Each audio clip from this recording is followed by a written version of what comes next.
Toprağın üzerine kimler düşüyor? Kimse bu yangını görmüyor, duymuyor. Onun için mi dağlar yıldız ağlıyor şimdi?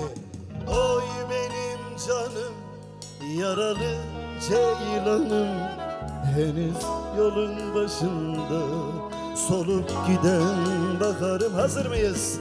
Oy benim yaralı ceylanım, henüz yolun başında solup giden bakarım.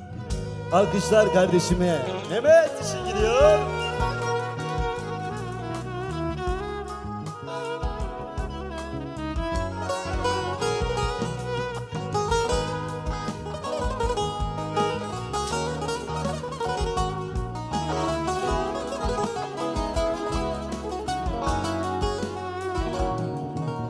Ay ışığı vurmuş, yurdum kanıyor. Dudağının kıvrımından gözüm nereye sızıyor?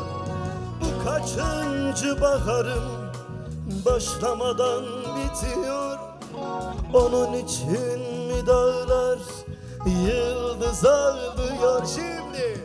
Ay benim canım, yaralı ceylanım, henüz yolun başında solup giden bakarım.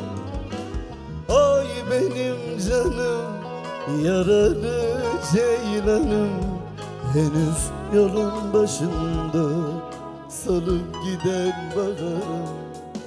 Ay benim canım, yaralı ceylanım, henüz yolun başında solup giden bakarım. Ay benim canım, yaralı ceylanım, henüz yolun başında solup giden bakarım.